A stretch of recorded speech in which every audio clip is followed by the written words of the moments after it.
Hi everyone, it's Natalie here at Sanskrit Blue. So that was a doozy of a full moon last week, eh? Wow.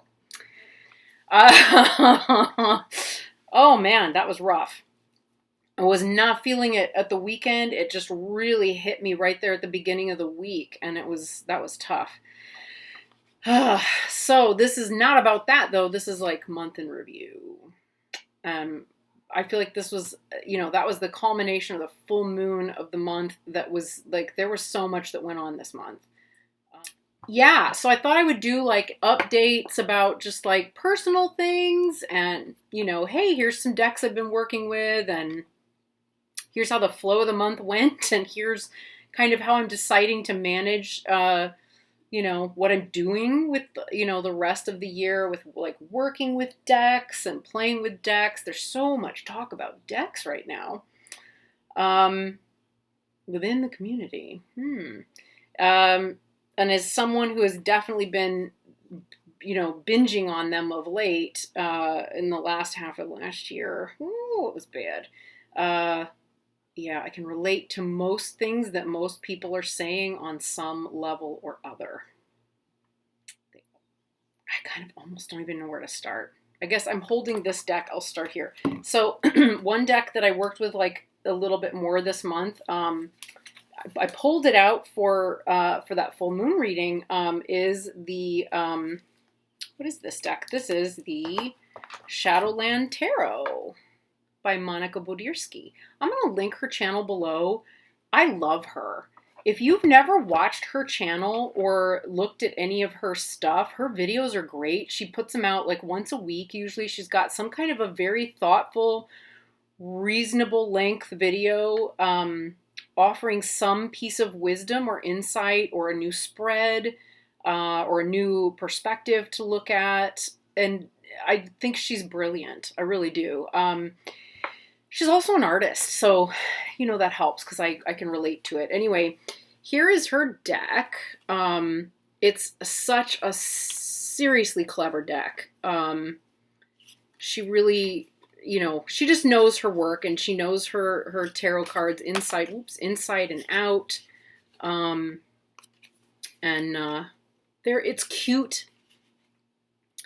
Here we go. This feels very familiar right about now. But it puts kind of a spooky, creepy, fun spin that's playful on some, looking at topics that can be very serious and really challenging. Cards that can be very challenging and hard to look at. And then at the same time, she adds this like, kind of delightful spin on some of the ones that are the lighter cards. Like the Sun is kind of a dark looking card, or the Ten of Pentacles, right? Is very, there's some darkness in this Ten of Pentacles that's not always necessarily part of how we see it. So yeah, I just appreciate the balance that she brings to, yeah, right? To all of these cards. So yeah, it's a great deck to work with, especially if you're wanting to get the kind of that balance to things, and to have that little bit of a twist on stuff. Speaking of twists on stuff, another deck that I just continue to have fun playing with, ta-da, the Hieronymous Bosch Tarot. And I did finally go ahead, obviously earlier I guess last week, finally put out my like unboxing first impressions walkthrough of it. It's just such a clever deck. It's got so many different suits to it. It's more of an oracle that borrows from the structure of tarot and kind of takes its own direction. And I feel like it definitely plays to the strengths that Hieronymous Bosch, would bring to the tarot. And I feel like Travis McHenry is definitely like, he's feeling into what Bosch did and allowing that. He's definitely allowed that to inform how this deck is. It has a very, as you might be able to tell from the pictures, it definitely has its own opinion of things, right? It definitely has its own opinion of things. So when you read with it, you will get the truth. You will get a very blunt, straightforward truth about things. And it almost has a sense of humor to it. Like it will, it can be cutting. It can be very cutting. And yet it will, you don't get stuck taking things too seriously, because it will also show you the lighter side to it, or the irony, to a situation. My experience working with it is that it doesn't really want to answer deep questions about anything. It's deep by its very nature, and yet what it's interested in talking about or pointing to is sort of the what I want to call it, like it's hard to put words to.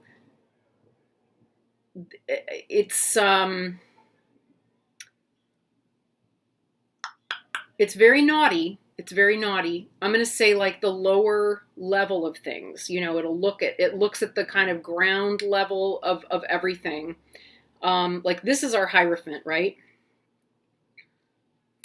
There's so much commentary in there. If that's the Hierophant, going to the doctor, going to a surgeon, what's the purpose? All of it. There's so much in there. And also I can be that way too. So of course what it's doing then is it's drawing that out of me as I read stuff. So I do kind of have to watch it a little bit. I did find myself earlier this week like pulling some cards for various different things, because I thought, I wonder if it would like to read more about politics, or read more about commenting on social conditions and topics that I would normally take, say, to a Sibylla deck or to a Kipper deck. This deck wants to answer those questions, but it's going to answer them in a completely different way. I will say it does tend to help in a not always a good way, kind of get me to tap into a more like the inner gossip, or the inner kind of bitchy side of myself. And it did that a little bit earlier this week, and it was like, wow, that's not normally the way I would, approach stuff. And yet that brought it to the surface and has allowed me to look at it and look at like how I interact with that facet of myself, right? Because to deny that it's there is not helpful, but to know what it is and how it operates and functions, and to let this deck kind of draw that out, is kind of useful. If that's something that I don't, if that's a way of being and interacting in the world that I'd really rather temper, fine, then let's call it up and look at it and see how it wants to play, and see what are the situations where that's going to come forward, right? Gotta just have a little sip here. I just took Noah for his 2-hour popularity tour through the neighborhood, where like everybody says hi and he gets treats from people, and he loves it. And we both do. It's great. But it's hot outside, or it's getting warmer, and need some water. Yeah, so it will, it's Sin of Wrath, right? Like there's a ridiculousness to this deck that that it plays to and will draw out. You can't take yourself too seriously with this, and you can't take anyone else too seriously, and yet it'll cut right to the core. It'll tell you all about yourself, if you're really interested in looking. So it taught me a lot this week about my tendency to want to gossip a little bit, or I don't know if it's, gossip, or it pulled out some of those darker areas, right? Where if my ego is a little bit, is being fed in a particular way, like what's that going to draw out, right? Because then how else are you going to work? It's a good way. It's a good way to look at stuff. It was also very accurate, it's also very accurate. So it's also making me wonder, like, as I continue to play with it, how does it want to read? How does it want to integrate into my practice? And I can't say I know what that is yet, because I don't know, but it's definitely got me intrigued. I'm going to continue to play with it and work with it. I will say this, and this was another area where I was like, oh my gosh, it loves to read about Donald Trump. It loves to read about any scandals. It's very good with Matt Gaetz, in the sense that it'll call stuff up to the surface. Yeah, I mean, it's got some commentary, that's for sure. So anyway, fun deck. I'm not going to say it's dangerous in any way. I just feel like it's, ooh, someone's having to get together. But yeah, it's definitely got some things to throw out there. Let's put it that way. So that's another one.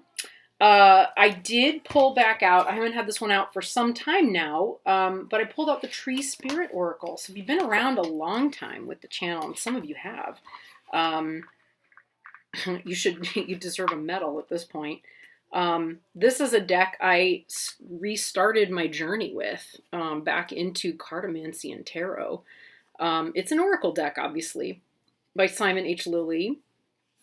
I think Nina over at Shuffle Tarot uses a couple of Simon's decks. He made a beautiful rune deck. This one is based on trees.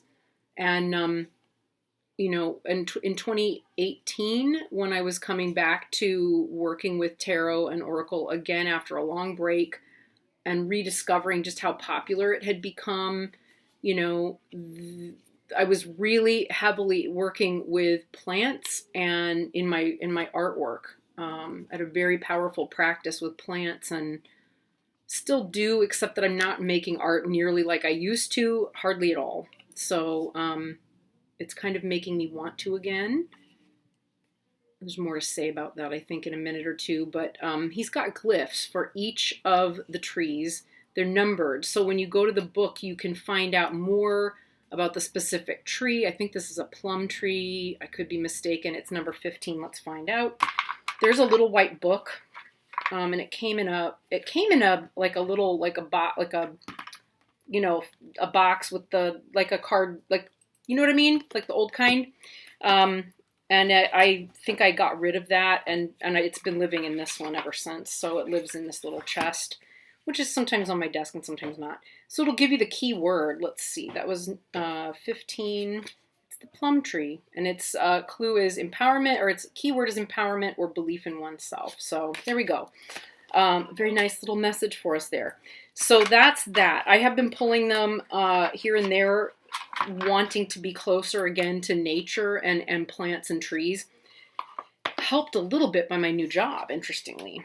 So more about that soon. But obviously when you go to the book, let's see, 16 is holly, so 15 will be plum. When you go to the book, there's like 2 full pages of info in here. That is really good, useful information about each of the trees that Simon has put in here, as well as, the glyph and keywords, the issues that come up, etc. It's a fantastic, it's really got some depth to it. This is someone who really knows their stuff, and that depth and power is definitely very much a part of what comes through energetically when you pick up and work with the oracle. So beautiful, beautiful piece to work with. Where else am I going to go? Oh, I know. So I've been, every day when I go to work, I've been taking my nifty diaper bag backpack here. That is where it used to be the bag I use or go to for when I was still doing live tarot events and stuff, which I had just gotten into, 6 months before everything closed down. So I would really love to go back to that again. It was so much fun. But suffice it to say, this has been a great bag for taking my spiritual tools with me to my new job, because I do find that I end up working with them there. So long story short, so I started working on I always go to my calendar. I think it was Wednesday the 14th. The same day I started, I had a phone call from a new end-of-life client. And it was pretty urgent. It was somebody who had it had a family member who was, very elderly and was experiencing a lot of what's called terminal restlessness, and it was really exhausting for the whole family. So I pulled together a group of the doulas from my collective and organized them and scheduled them, and in some cases like mentored them into doing this, because it was their first time actually working with a client as a doula. They'd had a lot of training but no hands-on. And it was really beautiful, but it was very exhausting to go from working from home and or not doing things at home, because, you can put in so many hours of work for a job that requires, 20 hours a week before you're just done. And if you're still at home and there's, you're doing other things, right? So to go from that to go to working like 8 to 10 hours a day on the job, and then putting in all of those hours, at night, and it was a lot, right?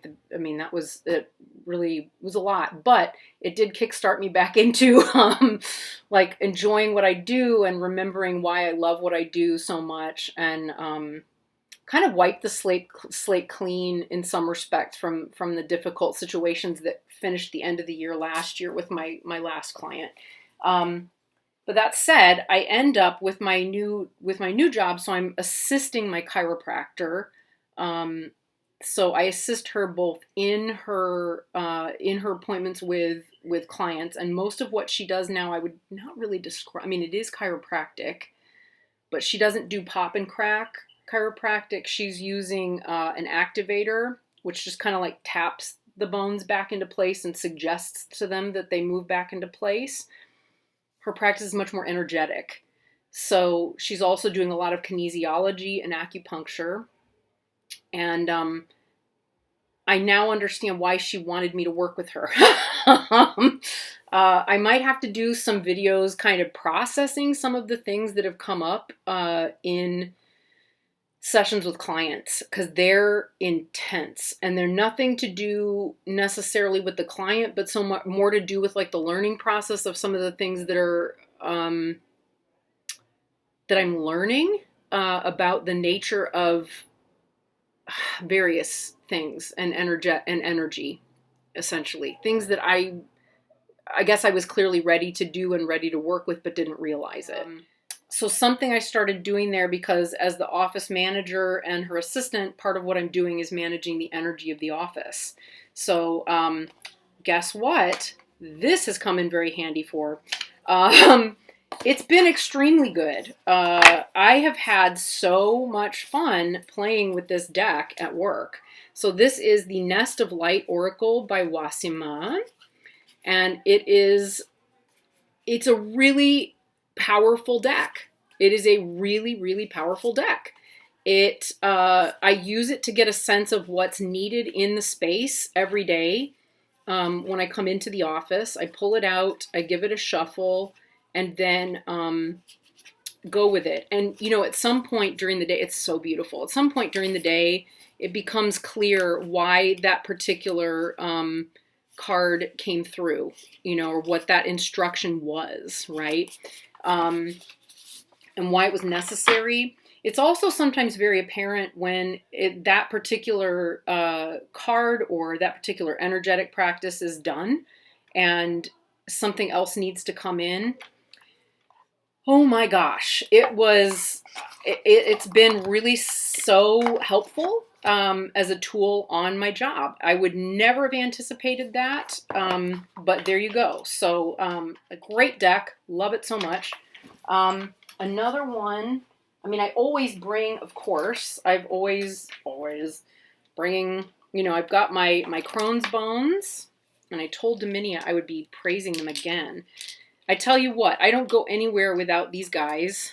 Some of you already know that, so this won't be new. There's 3 of them. They're deer knuckles. They have runic language on them, so one side says no, the other side is yes.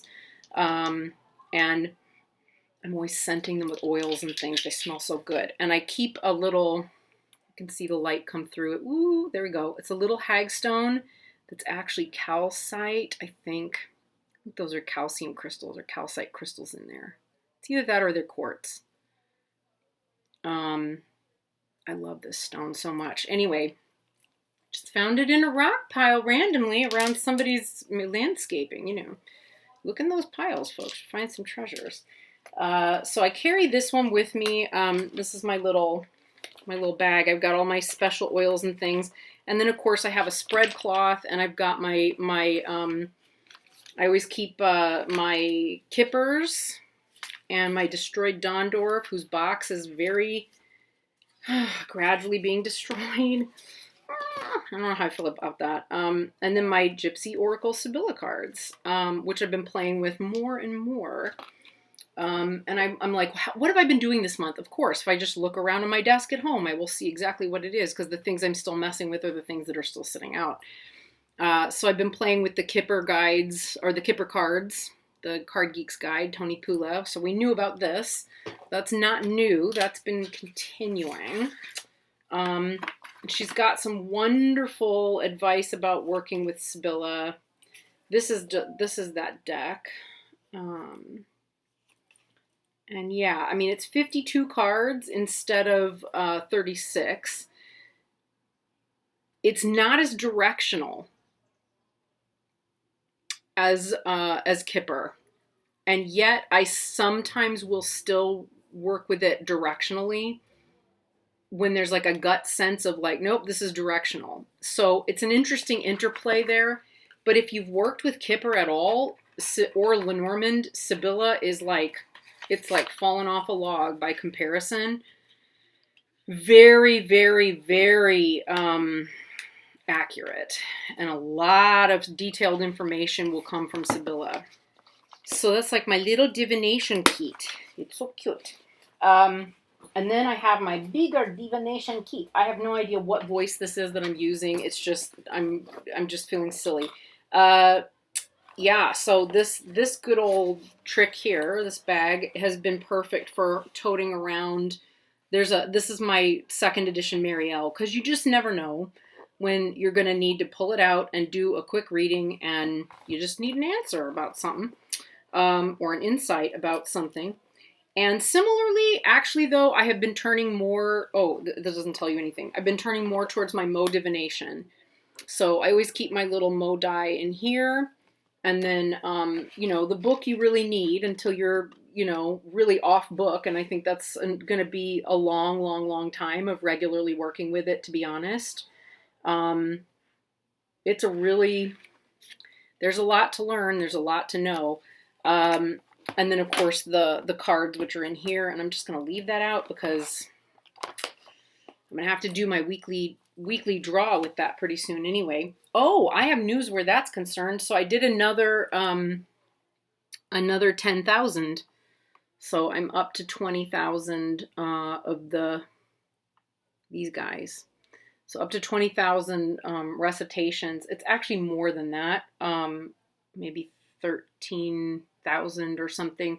It's not hard to do, because if the practice is integrated into, you know, aspects of daily life, like walking the dog or driving to work or something, or, you know, doing the practice and just realizing, okay, that first round was good. I feel like I want to go around a second time, that kind of thing.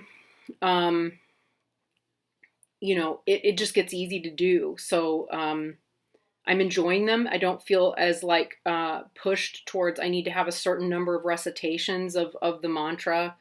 I'm just enjoying the mantra. It is beautiful. It's a really helpful practice. And the more I've been doing it, it's, you know, with a lot of these practices, you know, I think, you know, the more you do it, the less it's an intellectual exercise and the more it becomes experiential, energetic. There's another word I'm looking for, but, you know, again, it's the experience is not verbal. The information or the knowledge is also not verbal. So, yeah, it's interesting stuff. Okay, so I don't want this to go too far away. Yeah, I think I'll do this one next and then talk about the last one last.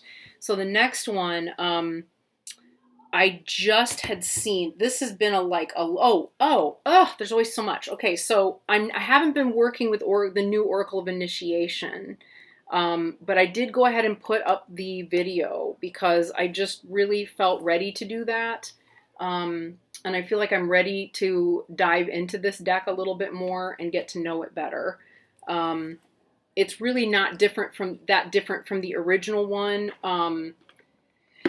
But it is, it has a very different feel, and the glossiness of the cards changes a lot about them. There are a few cards that are different. Many of them have more of the image in them.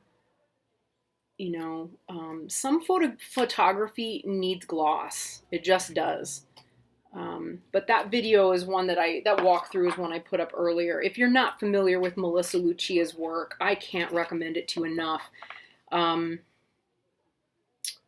It's just remarkable, and I've been deeply inspired by her and by her work and what she does. So, yeah, I probably am hoping to dive back into this deck and into working with it here soon.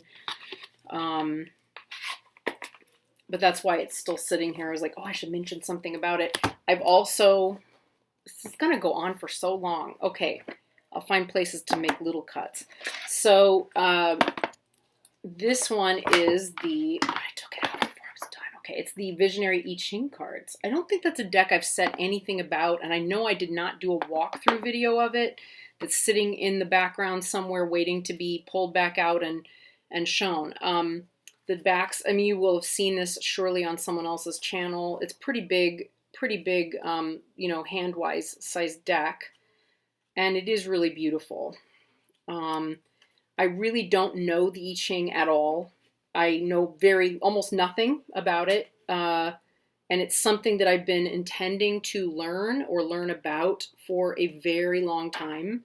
And so it is sitting out, waiting for me to kind of keep tapping into, with all the different systems. I'm like trying to give myself space. It's like, nah, you've been doing so many different systems and trying to get them, at least not under the belt, but at least familiar enough that I can continue to come back to them and keep working with them, if that makes sense. So, and deepening that practice, which when you're learning, if you don't keep doing that and revisiting, it'll go right out. It'll go right out of your brain. I'd really prefer that not happen. So, we just keep tapping away at it, don't we?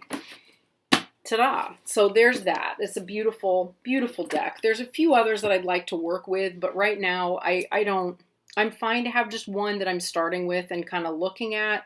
There's so many videos out there. There's, that's great. I'm going to take my time there. There's so much. I always think like, oh, there's not that much. It's just, I didn't really do that much. And then it's like, oh, actually, there's a lot. Good heavens. Okay, so a deck that I got last year, at the end of last year,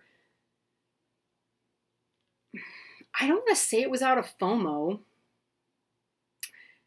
It really wasn't. Especially not at the cost to have it shipped here from Australia. I really admire Avalon Cameron. So this is about the Bone Stone and Earthflesh Tarot. I admire her so much. And I especially admire, I was watching so closely, her process of dealing with the anxiety that was coming up around finishing the deck and actually putting it out there and getting it to people, in combination with all of the life changes and really genuine like tower situation that came up for her prior to completing all of this. And her level of sincerity and honesty and humility around it, I found really, I really was touched very deeply by it, because I've been in a similar situation where I had to do that, where my seeing things kind of collapse around me was creating that situation. Unfortunately, I was not met with very much grace around that. And to see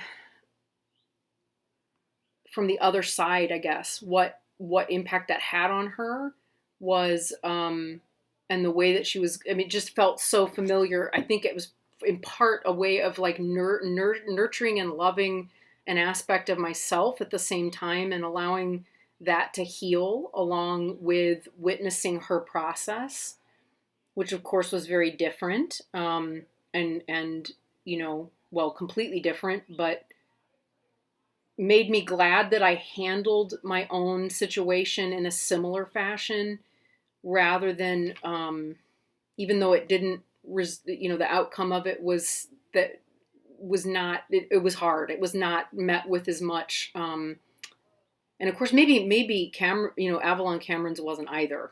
You know, there may have been a lot of aspects or ways in which it was not met with very much grace and kindness and compassion. There are many ways in which mine was not, unfortunately. But to see that it was, reflect back and say like, no, it was still the right thing to do, and honor her, journey with it as well, is what motivated me to buy it, really. Then I would say the smaller part of it was that, yeah, I was really curious about the deck. It heard so much about it. I can't speak highly enough about it. You know, I got this at the end of last summer, I want to say, or early last fall, maybe. And I love it so much. I made a little pouch, or like a little, you know, a little thingy for it. It opens into like a spread cloth. And it's in complementary colors. You know, this is an old piece of ribbon that came off of something that I could reuse, you know, and the batik that I found is really, oh, it's got that green, kind of a greeny, earthy batik on the inside that works with the, yeah, it's so beautiful. It's just unspeakably beautiful, and it blends. I need to put out my walkthrough. It blends so many different aspects of tradition. And I saw Ethany's walkthrough of it the other day, and I thought, oh, I love that deck so much. I've got to pull it back out. Oh, this fool. Yeah. It's so good. It's just so good. There's so many aspects to it that really speak deeply to me, and feel so familiar.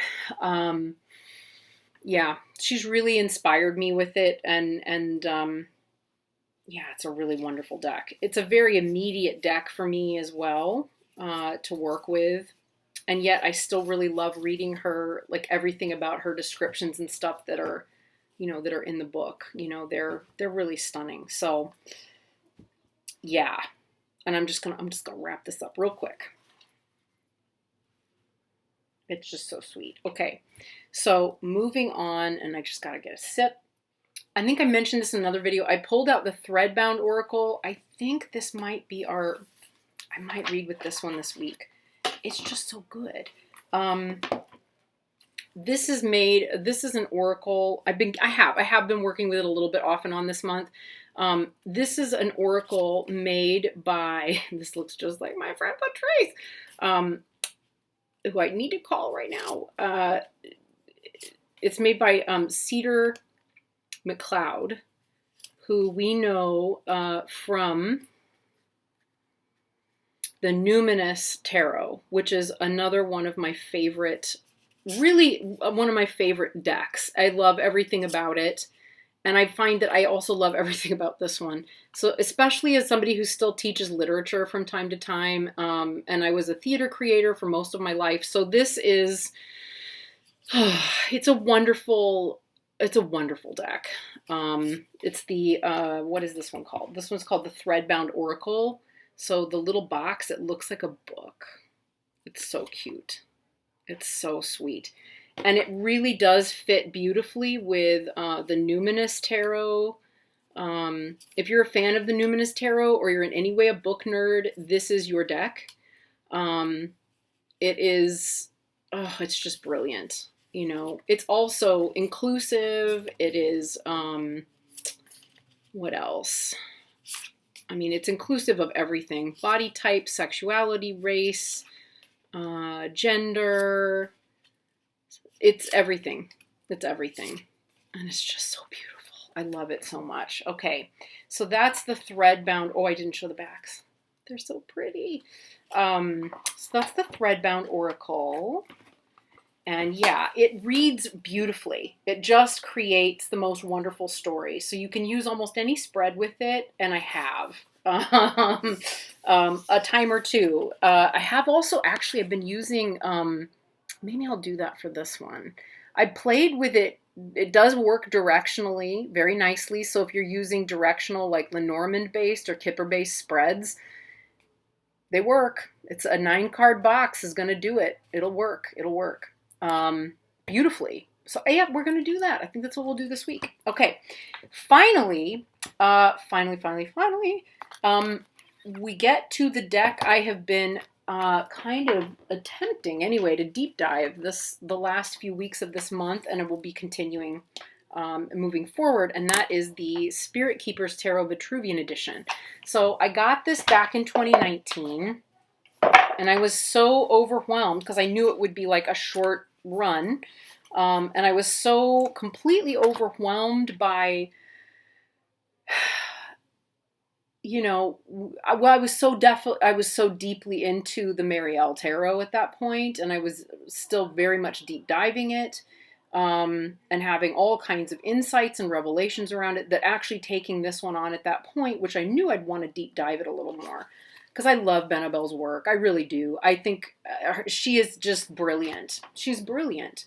And I love what she shares, and I love the way that she sets things up so that you can just kind of do that. So I have been really, really amazed at how accurate this deck is. So here are the backs. I mean, most of us know this deck, I think, right now, or know a little bit about it anyway. She's very open about sharing the images and putting them out there. But, you know, really, I've been working with it and doing like personal spreads, mostly just personal work. And again, the accuracy, I did a general reading maybe for the new moon this last month with this deck. And again, it's designed for the general reading, right? So she's so into, you know, Paul Foster Case's work. So this one, ooh, these are creepy. That's from last night's reading about something specific. But yeah, it is so accurate. It definitely, what do I want to say? I generally, you know, there's the three different fools here. So we have the initiate, we have the seeker, and we have the keeper, right? And she's very specific about, there's some spreads that she's got in the book of maps, and they're very different. So if you, let's put it this way, the little white book, the information in the little white book definitely corresponds, and sometimes is repeated a little bit in the book of the medium. So now I'm trying to get all the information out. I need to take a breath. I just get so excited. Okay.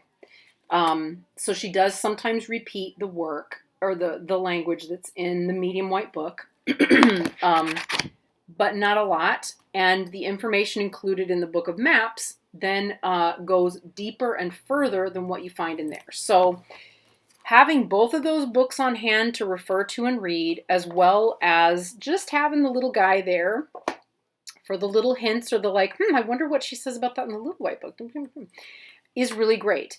You can, of course, if you're at all familiar with the Thoth or RWS, you will pick this up and work with it and read it very easily. If you've done any depth work at all with a traditional RWS or Thoth or both, you will pick this up and you can just go boom and you're there, because it will read on all of those levels. But if you're wanting to go very deep, she really has encoded it. I can say that with complete confidence on an experiential level.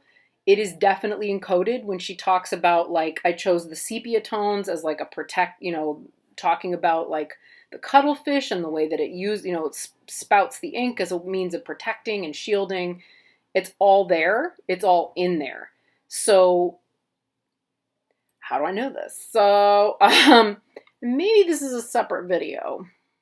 Suffice it to say, I think that my work with the SKT so far is probably a separate video because there's just so much. There's just so much to talk about. And I realize, like, as I'm talking, that's, yeah.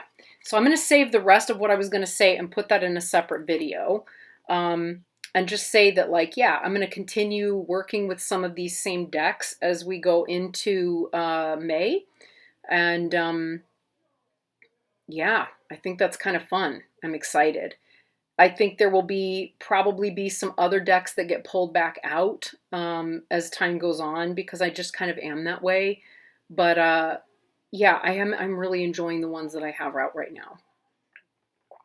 All right, that's what I got. I'll put the rest of my SKT stuff in another video, and I'll talk to you all again soon. Okay, bye.